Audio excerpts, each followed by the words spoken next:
अगला सवाल पूछा गया है कोरल रीफ्स को लेकर, इंडिया में किन किन रीजन्स में कोरल रीफ्स पाए जाते हैं। आसान सा सवाल है। सबसे पहले देखते हैं कि क्या स्टेटमेंट्स दिए गए हैं। Which of the following have coral reefs? Andaman Nicobar islands, yes, Andaman Nicobar island में कोरल रीफ्स पाए जाते हैं। गल्फ ऑफ कच्छ में भी कोरल रीफ्स पाए जाते हैं। बड़े पैमाने पर गल्फ ऑफ कच्छ के कोरल रीफ्स को रिस्टोर करने का काम जो है वो किया जा रहा है। Other than that gulf of Mannar, इसमें भी कोरल रीफ पाए जाएंगे। सुंदरबंस एक डेल्टा का रीजन है, यहाँ पर कोरल रीफ नहीं पाए जाते। तो आपका करेक्ट आंसर जो हो जाएगा वो हो जाएगा ऑप्शन ए, 1, 2 एंड 3। कीवर्ड क्या पिक करने हैं, क्या क्या कंटेंट डेवलप करना है। तो कोरल्स को लेके थोड़ी बहुत जानकारी वैसे भी स्टैटिक में हम लोग करते हैं, यहाँ पर भी बता दूंगा। कोरल रीफ इंडिया में कौन कौन से हैं, कहाँ कहाँ पाए जाते हैं, वो एक थोड़ी सी ब्रीफ आइडिया आपको होनी चाहिए। और उसमें भी अगर यहाँ से आगे अगर सवाल जाना है, ऑलरेडी पूछ लिया है कि कहाँ कहाँ पर कोरल रीफ्स पाए जाते हैं, तो कुछ एक कोरल की स्पीशीज पूछी जा सकती है, या करंट अफेयर्स में अगर कुछ इशू होगा तो वो पूछ लिया जा सकता है। बात करते हैं एक्सप्लेनेशन की। सो सुंदरबन जो है मैंग्रोव फॉरेस्ट है, जो कि एस्चुरिन बायोडाइवर्सिटी या डेल्टा आपको यहाँ पर दिखाई देंगे। डेल्टा एक रीजन होने के कारण टर्बिडिटी बहुत ज़्यादा होती है, और टर्बिडिटी अगर ज़्यादा होगी तो ये कंडीशन अनसुटेबल है कोरल की ग्रोथ के लिए। बात करते हैं इंडिया में पाए जाने वाले कोरल्स की। सो इंडिया में लगभग 570 कोरल की स्पीशीज पाई जाती है। हार्ड कोरल की स्पीशीज हम लोग यहाँ पर बात कर रहे हैं। हार्ड कोरल और सॉफ्ट कोरल, दो टाइप के कोरल्स होते हैं। Will come to that soft coral वाला पॉइंट ऑल्सो। ऑलमोस्ट 90% जो कोरल स्पीशीज इंडिया में पाई जाती है अंडमान निकोबार में पाई जाती है, और बड़े पैमाने पर बायोडाइवर्सिटी आपको इन कोरल्स में दिखाई देगी। तो ये कोरल जो है they share less than 1% of earth surface but nearly 25% of marine life को ये सपोर्ट करते हैं। तो ये भी स्टेटमेंट आपका लाइन ऑफ क्वेश्चनिंग हो सकता है। Now coming to the point of corals, coral जो होते हैं इनवर्टिब्रेट एनिमल्स होते हैं। हार्ड कोरल या सॉफ्ट कोरल, दो टाइप में आप इसको देख सकते हैं। जो हार्ड कोरल है दे आर वेरी इंपॉर्टेंट, कैलकैरियस यानी कैल्शियम कार्बोनेट का उसका स्केलेटन होता है, और उससे वो रीफ बनाते हैं। रीफ बिल्डिंग कोरल भी इसको कहा जाता है। अब ये जो रीफ बिल्डिंग कोरल्स होते हैं सिम्बायोटिक रिलेशनशिप में रहते हैं एक एल्गी के साथ, which is called as zooxanthellae. Fine, zooxanthellae जो एल्गी है उसको एक प्रोटेक्टेड एनवायरनमेंट मिलता है। सो इस प्रकार से इनका एक सिम्बायोटिक रिलेशनशिप आपको दिखाई देगा। जूजैंथेला इसको कलर भी देता है। तो अदरवाइज कोरल्स जो होते हैं कैल्शियम कार्बोनेट की स्ट्रक्चर होती है, तो in they are white in the colour. Growth condition को लेकर सवाल पूछा जा सकता है। तो ग्रोथ कंडीशंस में 23 to 29 डिग्री सेल्सियस टेम्परेचर होना चाहिए, पानी क्लियर होना चाहिए, शालो होना चाहिए, सनलाइट वहां पर पिनिट्रेट होनी चाहिए। सनलाइट क्यों पिनिट्रेट होनी चाहिए? क्योंकि ये जो जूजैंथेला है, जूजैंथेला को सर्वाइव करने के लिए फोटोसिंथेसिस करना पड़ेगा, और फोटोसिंथेसिस सनलाइट में ही होगी, ठीक है। तो इसीलिए clear water, शालो water is essential. At the same time अगर पानी में टर्बिडिटी हो तो कोरल्स जो होते हैं, कोरल के टेंटाकल के ऊपर कुछ एक पोर्स होते हैं। तो जनरली होगा ये कि अगर पानी में टर्बिडिटी होगी तो ये पोर्स इनके ब्लॉक हो जाएंगे। पोर्स ब्लॉक हो जाएंगे तो वो पानी में से न्यूट्रिएंट और फूड जो एब्जॉर्ब करते हैं कोरल के टेंटाक या कोरल पॉलिप्स, वो नहीं कर पाएंगे। तो इस कारण से टर्बिडिटी नहीं चाहिए। तो आप जो सुंदरबन वाला मुद्दा देख रहे हैं कि सुंदरबन में कोरल्स नहीं पाए जाते, तो वहां पर टर्बिड पानी है करके कोरल्स नहीं पाए जाते।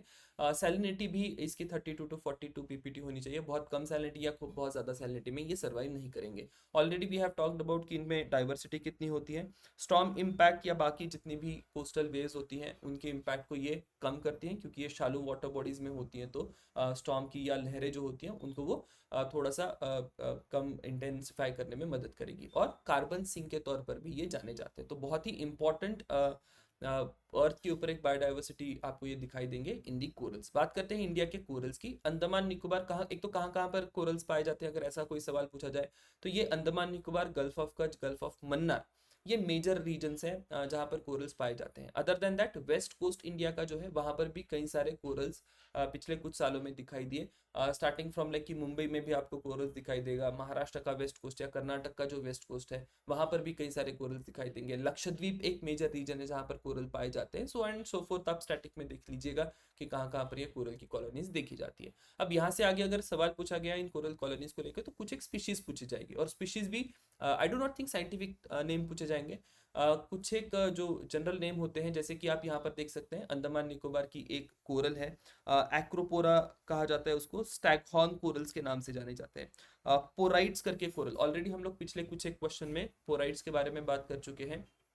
मैसिव कोरल्स होते हैं। ब्रेन कोरल्स करके, फैबिया करके एक कोरल होता है। तो ये कुछ एक इंपॉर्टेंट कोरल्स हैं अंडमान निकोबार में। बाकी I do not think soft coral के बारे में कुछ एक सवाल पूछा जाएगा। गल्फ ऑफ कच्छ में जाइएगा तो अगेन पोराइट्स आपको दिखाई देंगे, या फेवाइट्स भी वहाँ पर ध्यान में रखिएगा। टर्बिनारा करके एक कोरल होते हैं गल्फ ऑफ कच्छ में। Then in gulf of Mannar we have something called as branching corals, flower pot corals and cauliflower corals. तो ये इस प्रकार के कुछ एक नाम आपको पूछे जाएंगे, और कहाँ पर ये कोरल्स पाए जाते हैं, ऐसा भी कुछ एक सवाल हो सकता है। अदर देन दैट एक स्पीशी के बारे में आप कमेंट बॉक्स में मुझे बताइए, जो कि न्यूज़ में होती है। There is something called as fire corals, fine. तो ये फायर कोरल्स क्यों न्यूज़ में होते हैं, एग्जैक्टली क्या होते हैं? So if you can put it in comment that would be great. Moving on to current affairs में क्या चल रहा है, तो 2024 का साल कोरल्स के लिए बहुत ही क्रिटिकल रहा।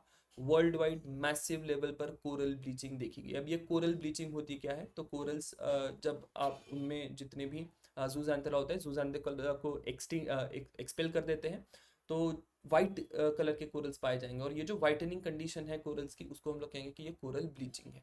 जो भी क्लाइमेट चेंज हो रहा है, या 2023 या 2024 में जितने भी हायर टेम्परेचर्स थे, उस कारण से बड़े पैमाने पर कोरल में ब्लीचिंग हुई थी। लक्षद्वीप के कोरल्स में भी बहुत ज़्यादा ब्लीचिंग दिखी गई थी। किसी एक सेशन में we will have to cover, current जब करेंगे तो इसको आपको कवर करना होगा कोरल ब्लीचिंग को। Other than that biorock technology news में थी, और उसी के साथ कुछ एक आर्टिफिशियल रीफ करके टर्म न्यूज़ में आई है।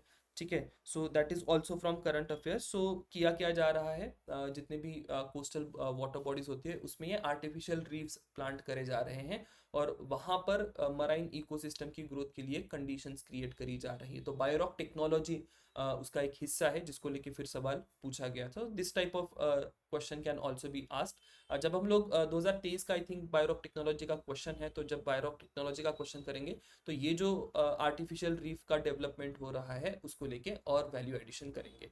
यहाँ पर कोरल रीफ्स के बारे में इस प्रकार का एक सवाल पूछा गया है। अगेन स्टैटिक का कंटेंट आपको लेना होगा, डायनामिक कंटेंट आपको लेना होगा, और दोनों के कॉम्बिनेशन से you will be in a position to attempt this particular question well. So that is all about the question on corals. We'll see you in next question. Thank you everyone.